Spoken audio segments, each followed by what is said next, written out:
दुनिया की नजरें इस वक्त पश्चिम एशिया पर टिकी हैं, जहां बारूद की गंध और जंग के बादल गहराते जा रहे हैं। इसराइल, ईरान, लाल सागर, हर तरफ अस्थिरता है। लेकिन ठीक इसी वक्त इस शोर शराबे से दूर भारत की राजधानी में एक ऐसी खामोश क्रांति लिखी जा रही थी जिसकी गूंज आने वाले दशकों तक सुनाई देगी। यूएई के राष्ट्रपति शेख मोहम्मद बिन जायद भारत आते हैं।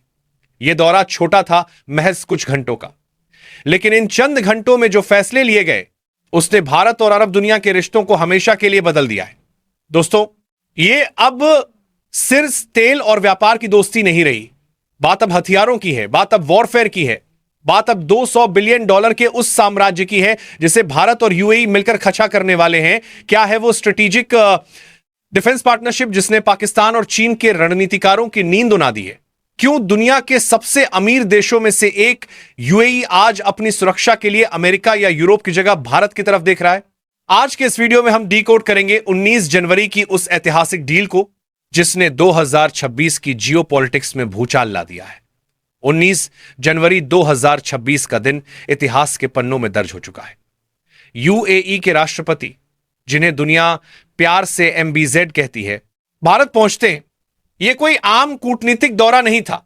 आमतौर पर ऐसे दौरों में कल्चरल प्रोग्राम्स होते हैं, लंबी चौड़ी स्पीच होती है, लेकिन इस बार माहौल अलग था। माहौल बिजनेस और हार्डकोर स्ट्रैटेजी का था। सबसे बड़ी खबर जो 20 जनवरी की सुबह आज निकलकर सामने आई वो है स्ट्रेटेजिक डिफेंस पार्टनरशिप फ्रेमवर्क। आप सोच रहे होंगे कि पार्टनरशिप तो पहले भी थी, इसमें नया क्या है? फर्क है दोस्तों, बहुत बड़ा फर्क है। अब तक भारत और यूएई के बीच रक्षा संबंध बायर सेलर यानी खरीदार और दुकानदार वाले थे।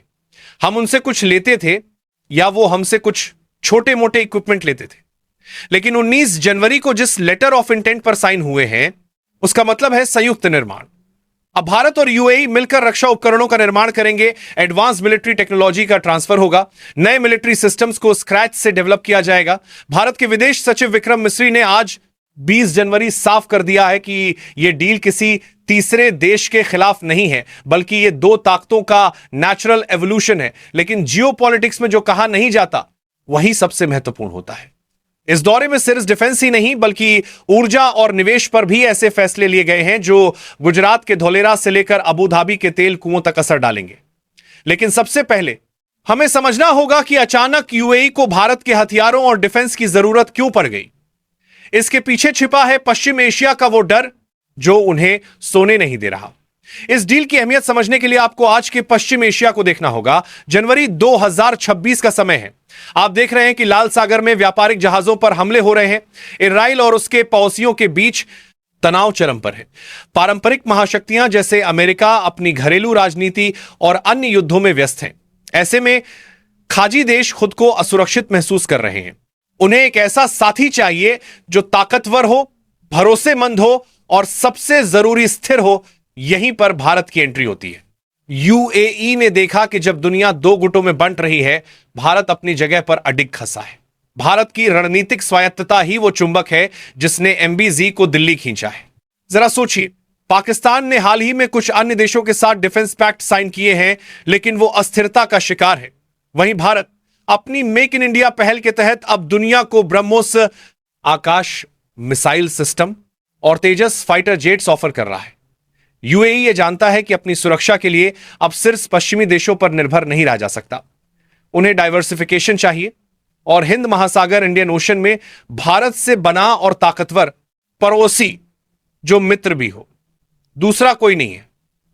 19 जनवरी की यह डील पश्चिम एशिया की अस्थिरता के बीच भारत की स्थिरता पर लगाई गई सबसे बड़ी मुहर है। यह दुनिया को संदेश है कि अरब देश अब भारत को एक ग्लोबल सिक्योरिटी पार्टनर के रूप में देखते हैं। चलिए अब थोड़ा गहराई में चलते हैं। रक्षा सहयोग सुनने में अच्छा लगता है, लेकिन जमीन पर इसका क्या मतलब है? 19 जनवरी को साइन हुए इस एग्रीमेंट के तहत 3 बड़े पिलर्स हैं। एक, संयुक्त सैन्य अभ्यास और ट्रेनिंग। भारतीय सेना और यूएई की सेना अब सिर्फ एक दूसरे के साथ अभ्यास नहीं करेंगी बल्कि स्पेशल ऑपरेशंस और साइबर सिक्योरिटी में एक दूसरे को ट्रेन करेंगे। आज के दौर में युद्ध सिर्फ बॉर्डर पर नहीं, इंटरनेट और सर्वर पर भी ले जाते हैं। यूएई भारत की साइबर वॉरफेयर क्षमताओं का फायदा उठाना चाहता है। 2, डिफेंस मैन्युफैक्चरिंग ये सबसे बड़ा गेम चेंजर है। अब तक हम इजराइल या रूस से तकनीक लेते थे, अब भारत और यूएई मिलकर तकनीक बनाएंगे। खबरें हैं कि भविष्य में ड्रोन्स, बख्तरबंद गाजियां और आर्टिलरी सिस्टम्स में संयुक्त प्रोजेक्ट्स शुरू हो सकते हैं। क्या इसका मतलब यह है कि हम जल्द he made in India UAE missile देखेंगे? जानकारों की माने तो यह शुरुआत उसी दिशा में है। 3, सप्लाई चेन की सुरक्षा। युद्ध के समय हथियारों की सप्लाई न रुके, इसके लिए दोनों देश एक दूसरे के लॉजिस्टिक्स बेस का इस्तेमाल कर सकेंगे। यह भारतीय नौसेना, इंडियन नेवी के लिए एक बड़ी जीत है जो अरब सागर में अपनी पकड़ मजबूत कर रही है। जैसा कि विदेश सचिव विक्रम मिस्री ने कहा, यह डील हाइपोथेटिकल कॉन्फ्लिक्ट्स, काल्पनिक युद्धों के लिए नहीं है, बल्कि यह दो दोस्तों का एक दूसरे की ताकत बढ़ाना है। लेकिन जो बात उन्होंने नहीं कही वो यह है कि यह डील पाकिस्तान के लिए एक बहुत बड़ा झटका है। पारंपरिक रूप से पाकिस्तान अरब देशों का सिक्योरिटी प्रोवाइडर माना जाता था, लेकिन आज यूएई भारत के साथ खशा है। यह कूटनीतिक जीत 1971 की जंग जीतने जितनी ही बड़ी है। हथियारों से थोड़ा आगे बढ़ते हैं, क्योंकि असली ताकत तो अर्थव्यवस्था, इकोनॉमी है। इस दौरे में एक और बड़ा धमाका हुआ है। भारत और यूएई ने एक नया लक्ष्य तय किया है। 2032 तक $200 बिलियन, लगभग 16 लाख करोड़ रुपए का द्विपक्षीय व्यापार। 2022 में जब सेपा व्यापार समझौता साइन हुआ था तो व्यापार ने रफ्तार पकड़ी थी। अब दोनों नेता इसे डबल करना चाहते हैं, लेकिन यह पैसा आएगा कहां से? इसका जवाब छिपा है गुजरात के धोलेरा में। 19 जनवरी को एक और लेटर ऑफ इंटेंट साइन हुआ। यूएई अब गुजरात के धोलेरा स्पेशल इन्वेस्टमेंट रीजन में भारी निवेश करने जा रहा है। यहां क्या बनेगा? एक international airport, aviation training school, greenfield ports, बंदरगाह और स्मार्ट अर्बन टाउनशिप। सोचिए, दुबई जैसा इंफ्रास्ट्रक्चर अब भारत में बनेगा, और वो भी दुबई के ही पैसे और एक्सपर्टीज के साथ। यह मेक इन इंडिया के लिए एक बूस्टर डोन है। इसके अलावा जीआईएफटी सिटी गुजरात में यूएई का फर्स्ट अबुधाबी बैंक अपनी जगह जमाएगा। इसका मतलब है कि भारत और यूएई के बीच पैसे का लेन देन अब और भी आसान और तेज हो जाएगा। डॉलर पर निर्भरता कम होगी और अपनी करेंसी में व्यापार बढ़ेगा। लेकिन रुकिए, अभी पिक्चर बाकी है। भारत की पिक्चर बाकी। इकोनॉमी को चलाने के लिए क्या चाहिए? ईंधन। और 19 जनवरी को भारत ने अपनी ऊर्जा सुरक्षा को लॉक कर दिया है। एलएनजीडी, अबू धाबी की कंपनी एडीएनओसी गैस और भारत की एचपीसीएल के बीच एक बड़ा समझौता हुआ है। 2028 से शुरू होकर अगले 10 सालों तक यूएई भारत को हर साल 0.5 million metric tonne LNG gas देगा। दुनिया में तेल गैस के दाम चाहे जो हो, भारत की सप्लाई लाइन अब सुरक्षित है। परमाणु ऊर्जा, और जो खबर शायद आपने मिस कर दी हो, वो है न्यूक्लियर एनर्जी पर सहयोग। भारत के नए शैंटी एक्ट के तहत अब यूएई और भारत मिलकर छोटे मॉड्यूलर रिएक्टर्स, एसएमआरस और बार में न्यूक्लियर प्रोजेक्ट्स पर काम करेंगे। एक तेल बेचने वाला देश यूएई और एक आज का भारत अब मिलकर क्लीन एनर्जी के भविष्य की नींव रख रहे हैं। यही नहीं, स्पेस सेक्टर में भी आईएसआरओ और यूएई स्पेस एजेंसी ने हाथ मिलाया है। जिस देश ने होप मिशन के रिय मंगल तक पहुंच बनाई, वो अब भारत के साथ मिलकर कमर्शियल स्पेस सेक्टर में क्रांति लाएगा। तो दोस्तों, 19 जनवरी 2026 को नई दिल्ली में जो हुआ, वो महू कागजों पर किए गए दस्तखत नहीं थे। यह एक नए वर्ल्ड ऑर्डर का ऐलान था।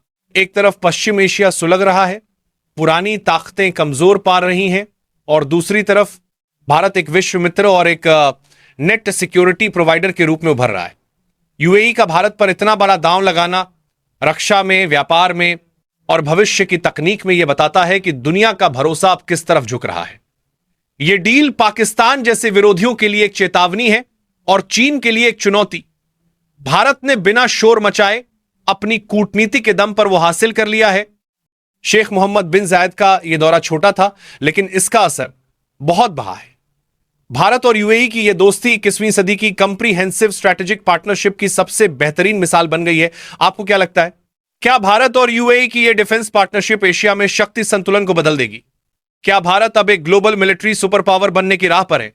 अपने विचार कमेंट्स में जरूर बताएं। अगर आपको यह एनालिसिस पसंद आया तो इस वीडियो को लाइक करें और अपने दोस्तों के साथ शेयर करें। और हां, ऐसी ही जियो पॉलिटिकल इंसाइट्स के लिए चैनल को सब्सक्राइब करना ना भूलें। जय हिंद।